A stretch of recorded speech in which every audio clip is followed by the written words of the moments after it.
설 연휴 잘 보내셨습니까? 네, 잘 보냈습니다. 네, 잘 쉬다 오셨는데 네. 벌써 봄이 오는 것 같아요. 네.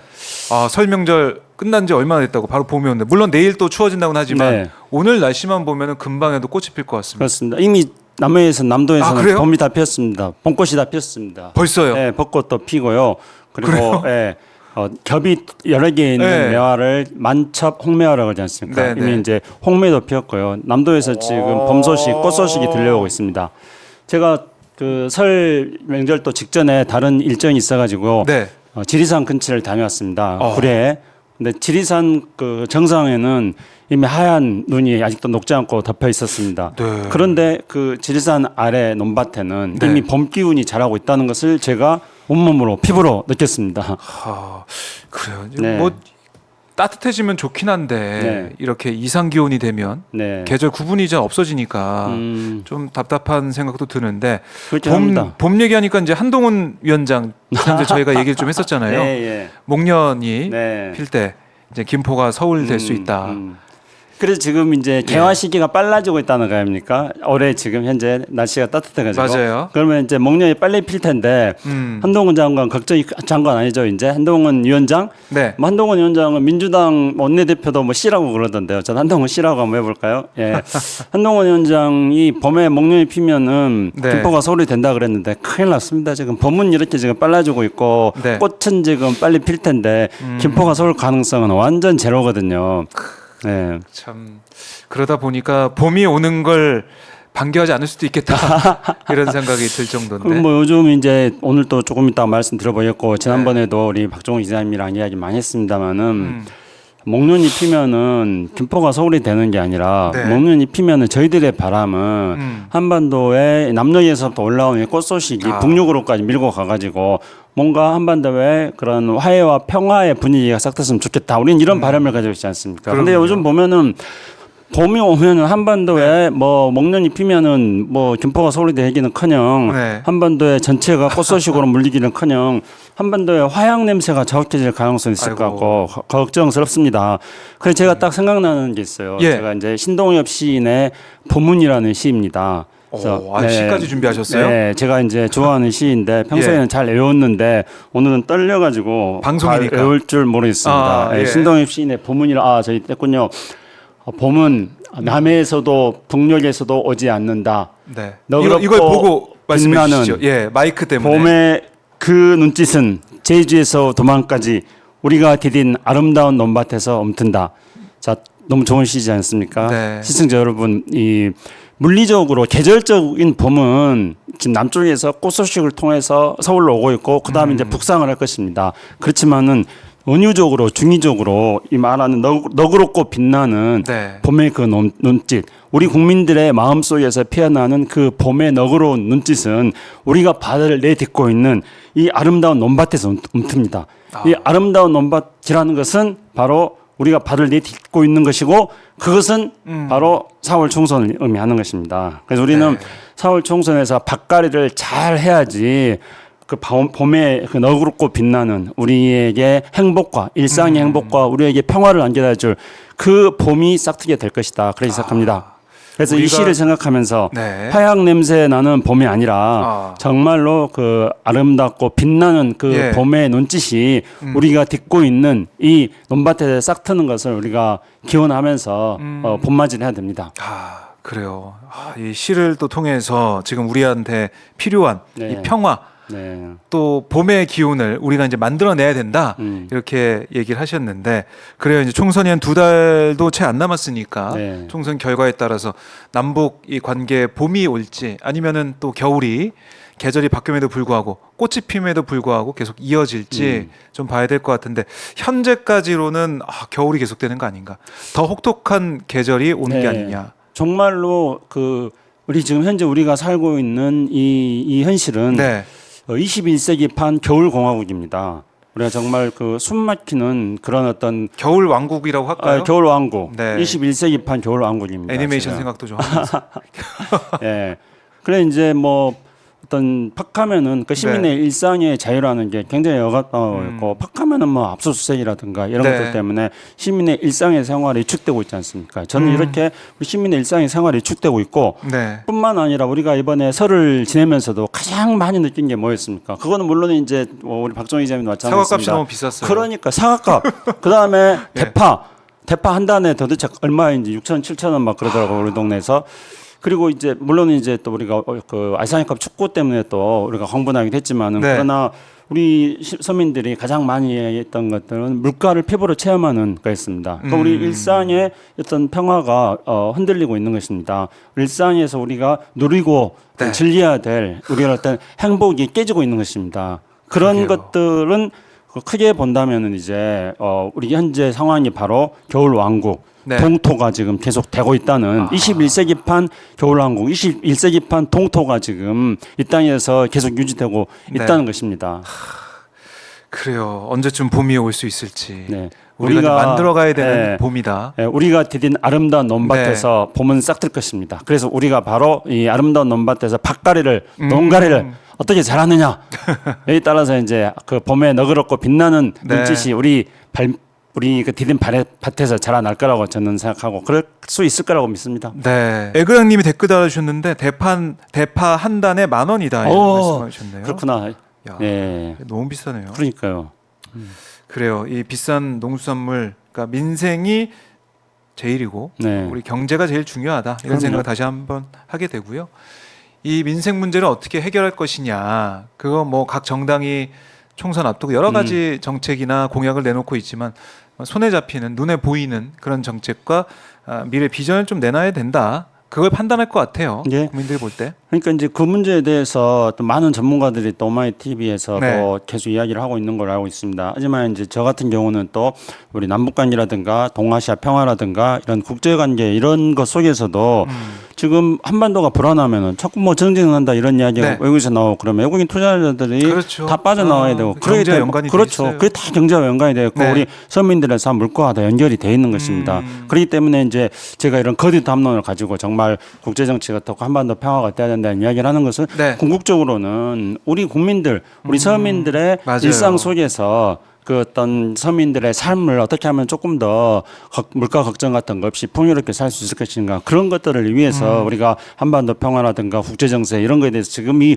오마이 TV에서 계속 말하는 거 아닙니까? 그렇네요. 예. 저희가 뭐 외교, 국방, 안보, 뭐 북한 얘기를 한다고 하지만은 이게 다 경제 연결돼 있고 그럼요. 이 대파 가격과도 네. 연결이 돼 있다. 예. 사과 가격과도 연결이 돼 네. 있을 수 있다.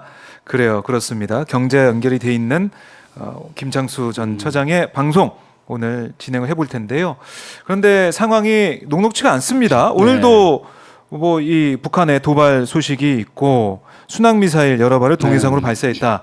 올해 들어 5번째라는 것이고, 그다음에 어제 같은 경우도 보도가 나오고 있는 게 240mm 조종 방사포탄을 네. 시험 발사에 성공했다는 네. 북한의 또 설명, 주장도 지금 나오고 있습니다. 이게 지난 11일 발사했던 이 포탄이 이게 신형이고 역량이 질적으로 변화가 있다. 뭐 정밀도 사거리 개선이 네. 됐다. 이런 얘기가 나오고 있습니다. 네.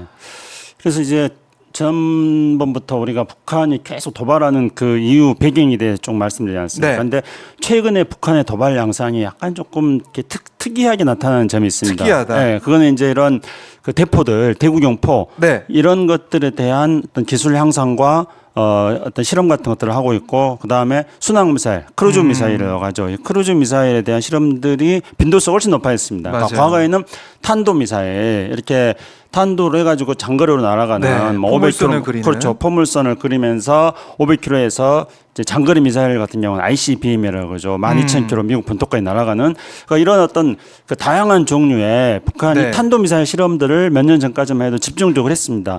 근데 북한이 이제 탄도 미사일은 굉장히 많은 부분에서 탄도미사일 종류를 다종화시켰고 네. 다양하게 만들었다는 거죠. 아하. 중거리, 뭐 단거리, 장거리 이렇게 그런 실험들도 많이 했기 때문에 최근에는 그런 이제 크루즈 미사일하고 그 다음에 방사포를 실험을 하고 있습니다. 근데 이게 우리에게는 사실상 굉장히 큰 위험이 되는 겁니다. 아, 근데 크루즈 미사일 같은 경우에는 그러니까 어떤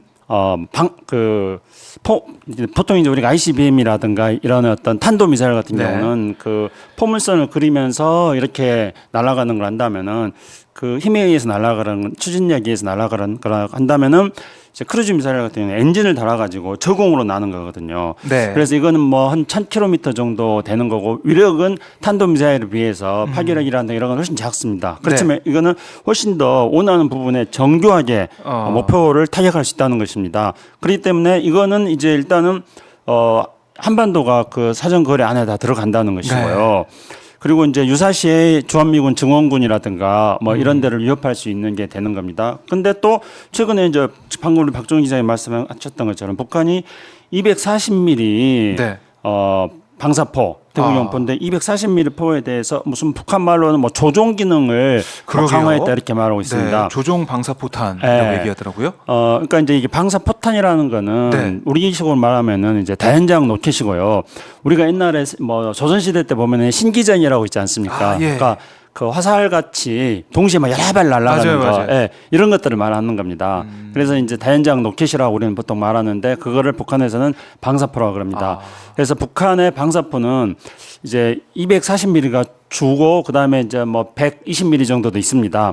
근데 이제 포탄의 구격이 240mm는 그 지름이 240mm라는 거고요. 네. 원래는 북한의 주력이 한 120mm 정도였는데 240mm를 북한이 지금 배치를 했는데 근데 240mm는 이번에 북한이 말한 거는 거기다가 네. 조종 기능을 달았다는 거예요. 유도 기능을.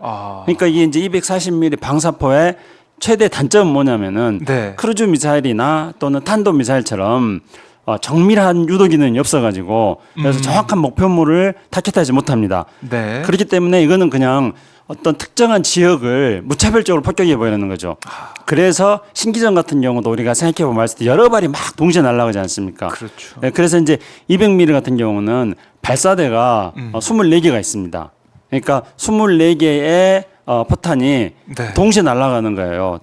연속적으로 동시라기보다는 예. 연속적으로 이렇게 날아가는 겁니다. 네. 그래서 이제 특정 어떤 대상에 대해서 정밀하기보다는 그 면적을 초토화시키는 초토화. 것인데, 예. 그런데 240mm에다가 북한이 이번에 조종 미사일, 조종 그 어떤 대구경포라고 그랬거든요. 조종 날개가 장착이 돼 있더라고요. 그렇죠. 그러니까 그냥 발사를 했을 경우에는 정밀도가 떨어지는데, 네. 그런데 예, 이제 조종 날개를 장착을 했기 때문에 이게 정밀도를 높였다는 거예요. 그러니까 이제 이 방사포라는 게 특정한 면적에 그냥 집중적으로 떨어지는 건데 그래 정밀도는 낮습니다. 그런데 거기에다가 날개를 달아가지고 훨씬 더 정밀해졌다는 거예요. 네. 그리고 이 사정거리가 보통은 한 5, 60km 정도였는데 이제 날개를 달아가지고 우리가 추정하기에는 한 100km 정도까지 날아갈 수 있다고 지금 생각을 합니다. 그리 된다면은 이게 지금 북한에 약 한 200개 정도가 200문 정도가 지금 배치되어 있는 걸로 우리가 지금 추정을 하고 있습니다. 그러면은 200문 정도가 휴전선 일대에 지금 배치되어 있다는 거죠. 그러면 이게 100km까지 날아갈 수 있다면 수도권이 다 포함되는 겁니다. 그렇네요. 그리고 정밀한 타격 능력 이 기능을 또 이번에 그 날개를 달아가지고 높였다는 점이고요. 네. 그런데 이제 문제는 북한에 원래 이제 새로 개발한 거는 몇 년 전에 300mm 방사포를 개발했습니다. 북한이 그래서 배치를 했거든요. 그 300mm 방사포를 한다면은 이제 수도권뿐만이 아니라 네. 중부 지역까지 다 날아갈 수 있는 것입니다. 그러니까 뭐 굳이 이제 북한이 그 300mm 포를 개발한 거는 사정거리를 약 200km까지 연장시킨 거고요. 네. 사정거리를 200km까지 연장시켰다는 것은 적어도 계룡대까지는 사정거리에 두겠다. 이런 북한의 의도로 보여집니다.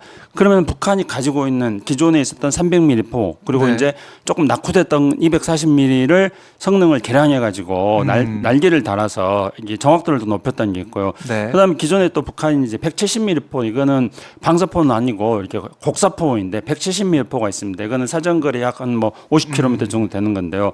그러면 이런 다양한 어떤 종류의 네. 북한의 대포들을 섞어서 발사를 할 경우에 그럴 때 이제 굉장한 어려움을 우리가 겪을 수가 있습니다. 네. 그렇기 때문에 북한이 지금 이런 무기들을 계속 실험하고 성능을 향상시키고 이런 것들을 배치하는 게 지금 한반도의 안보를 불안하게 만드는 것입니다. 물론 우리는 이런 거에 대해서 대비를 하고 있습니다. 네. 그래서 이제 북한의 이런 어떤 방사포 가 발사됐을 경우에 이것들을 사전에 인지를 하고 그래 탐지를 해서 원점을 파괴할 수 있는 그런 우리 이제 방어 체제 같은 것들을 갖추고 있습니다. 우리의 이런 방어 체제는 우리가 이제 보통 잘 알려진 이스라엘의 뭐 아이언돔이라고 하지 않습니까? 이스라엘은 이제 하마스에서 쏘는 그런 매우 유치한 어떻게 보면 이제 북한이라는 국가가 쏴야 되는 대포에 비해서는 하마스라는 일종의 거의도 뭐 국가를 운영한다 가제적으로 해서 그렇게 하지만은 로켓포탄 정도. 그런 거죠. 예. 그러니까 그거를 막는 아이언돔에 비해서 우리가 이제 지금 구축하고 있는 거는 훨씬 더 강력한 방어 체계이긴 합니다. 네. 하지만은 앞에 말씀드렸듯이 그런 어떤 우리가 이런 튼튼한 방어 체제를 갖춰야 됩니다만은 이런 다양한 그런 대포들을 북한이 막 동시에 섞어서 쏴버릴 경우에는 네. 일정하게 우리 피해가 발생할 수밖에 없다는 거예요. 하하. 이 점이 이제 우리가 불안해지는 점입니다. 그러면은 우리가 북한의 그런 다양한 방석포를 섞어서 쏘는 것에 대해서 튼튼한 국방으로 대비 태세를 갖춰야 되지만 네. 그러나 그 대비 태세를 가지고 또 물리적으로 어려운 부분도 있습니다. 이런 것들을 우리가 방지하기 위해서 바로 또한 어떤 북한에 대해서 우리 군사적인 튼튼한 안보 태세를 갖추면서 동시에 평화 체제를 구축해 나가려는 네. 그런 노력을 하는 것입니다. 그런데 9.19 군사합의 같은 것들을 우리가 선제적으로 그렇네요. 무효시켜 버림으로써 이런 어떤 북한의 위협에 네. 우리가 그냥 구멍이 뻥 뚫린 상태가 있게 되는 것을 방치하게 된다는 겁니다. 그래서 제가 이제 걱정이 크다는 것이고 그래서 지금 뭐 목련이 피면은 네. 저기 김포가 서울이 김포가 되는 게 서울이 아니라 되면, 지금 예. 목련이 피면은 화약 냄새가 지금 진동할 가능성도 있다는 점에 대해서 이 지금 정권을 맡고 있는 사람들은 심각하게 네. 생각을 해야 되는 겁니다. 어떻게 그렇네요. 이거에 대해서 우리가 대비를 할 것인가? 우리 이렇게 약점으로 작용할 수도 있는 북한의 군사 능력이 강화되는 게 우리의 약점으로 그렇죠. 될 수 있는 좋은 게 부분들을 아니죠. 어떻게 우리가 막을 건가? 이런 것들에 대해서 대책을 세워야 되는데 그 대책이 없다는 게 대책이라는 건 그냥 멧돼지처럼 있지 않습니까? 정면 돌파하는 거. 막 무조건 그냥 앞으로만 들이박는 거. 이것 말고는 예. 그러니까 힘에 의한 평화라는 게 바로 그런 겁니다. 멧돼지처럼 그냥 앞만 보고 달려가고 그게 돌덩어리 이제 바위덩어리 이제 보러 거의 다 그냥 머리 박는 네. 그러면서 잘못하다가는 그거는 이제 자멸이 될 수 있는 거예요. 우리가 지금 이 정부가 이 안보 태세가 그렇게 힘만 쓰는 평화에만 의존하기 때문에 이 한반도 평화가 굉장히 지금 불안정해지고 있는 것에 대해서 정말 걱정을 하고 있는 것입니다. 그러니까 여러 가지 그러니까 목표를 정하고 네. 어떤 이 달성할 그런 지점을 이제 가지고 있으면 거기 가기 위해서 여러 가지 방법과 수단을 쓰는 것인데 그렇습니다. 평화가 사실은 우리의 목표가 되는 거잖아요. 네. 평화를 제일 가치를 우리 가지고 있어야 되는데 평화를 위해서 어떻게 할 거냐. 방어할 수 있는 것도 잘 만들어야겠지만은 그렇죠. 아예 충돌을 좀 배제할 수 있는 충돌을 안 하게 만드는 여러 가지 대화도 해야 되고 아니면은 9.19 이제 합의를 네. 통한 서로 그러니까 못 믿겠으면 우리 서로 이렇게 침범하지 않기로 하자 이렇게 해서 또 그런 수단도 쓰고 그렇습니다. 방법도 쓰고 여러 가지 다양한 카드를 가지고 평화를 위해서 노력을 해야 되는데 그게 아닌 것 같아요. 지금 보면 맞습니다. 그냥 평화라는 목표 지향점이 사라진 느낌이 좀 들고 그러니까. 그렇게 판단할 수밖에 없는 거 아니겠습니까? 그렇죠. 그러니까 힘만 쓰는 평화라고 이야기하는 거 아닙니까? 네. 그래 이제 이게 원래 그냥 국제적으로도 우리 박종희 기자님 말씀하신 것처럼 두 가지를 도시적으로 명확하게 분류를 할 수가 있습니다. 그래서 이거는 이제 평화 지키기, 그러니까 피스 키핑이라 해서 평화 지키기는 우리 튼튼한 어떤 국방으로 평화를 지키고 근데 평화 지키기만을 가지고는 평화가 유지되지 않습니다. 네. 그래서 평화 만들기도 해야 됩니다. 평화 만들기를 위해서는 분쟁을 예방하고 어떤 전쟁이라든가 이런 것들을 사전에 막고 이렇게 하기 위해서 필요한 게 뭔가 하는 다양한 수단들을 만들어 나가는 것들이 바로 평화 만들기, 피스 메이킹입니다.